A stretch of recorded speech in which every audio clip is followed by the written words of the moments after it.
You know, ever since we launched Ask Rod, we keep getting more and more questions from you out there about your businesses. We know it's tough and we're looking to provide you with some good advice. How can you get your question answered? AskRod@AOL.com.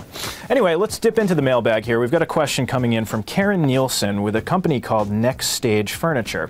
She writes, "Hi Rod, we have a product that we have developed for staging homes in the real estate market. It's corrugated cardboard furniture that is slip covered to look like traditional furniture. It supports over 1,000 pounds and folds flat for easy storage and transport. We were in an episode of A&E's Sell This House and in an issue of Realtor magazine. Our market is the US and Canada, so it's hard to know where exactly to focus our marketing. Any help would be greatly appreciated. You can check us out at nextstagefurniture.com.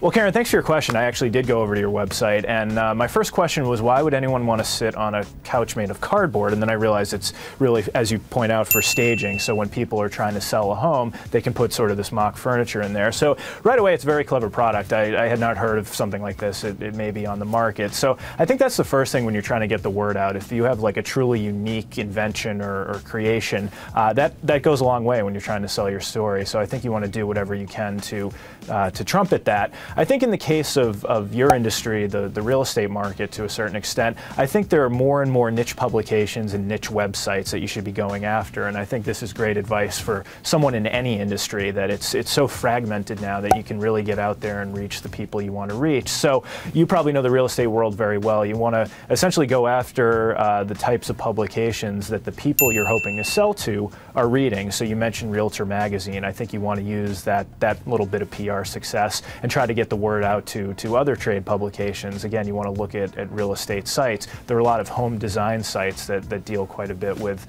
people trying to flip their homes. So I think you're definitely on the right track, and I think you want to take the PR success. You've heard me say it over and over again. Things do tend to snowball with the media, and journalists tend to be a little lazy, and they look at other places that have written about you, and they use that essentially as your track record. So you want to keep getting the word out and make sure you're getting in the publications that your customers are reading.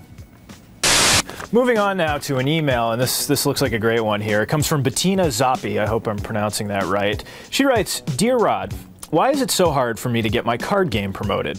I'm 79 years old and don't have much time left and think the game has a lot of potential, but it's hard to get the companies interested. I created a card game called Scoop It, and it could be a big seller for ages 8 to seniors, a fun math game for all involved. Kids could use their minds and seniors a memory path. It's a family-oriented game, so rain, shine, or anytime, hey, let's play Scoop It. You can check us out at scoopitcardgame.com. Let me know what you think."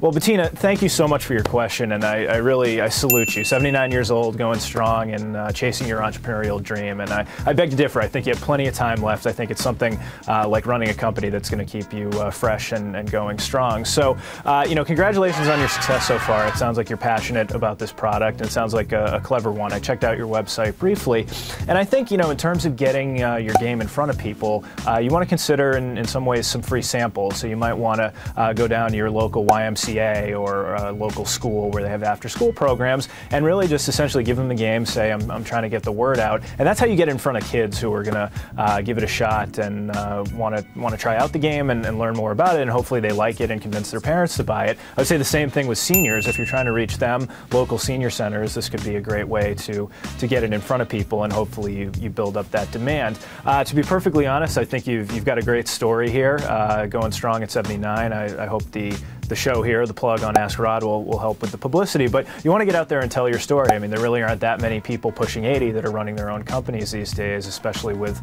kind of a fun, innovative product like this. So you want to try to approach your local newspaper, get a little bit of PR buzz. You do have a website, so that's a great place to start. People have a destination to check you out. So again, I think you just want to really get the word out and get the game out there, and hopefully people will start playing. Now seems like a good time to meep. Now let this be a lesson. When you break a bone and you're on painkillers, don't try to record a web show.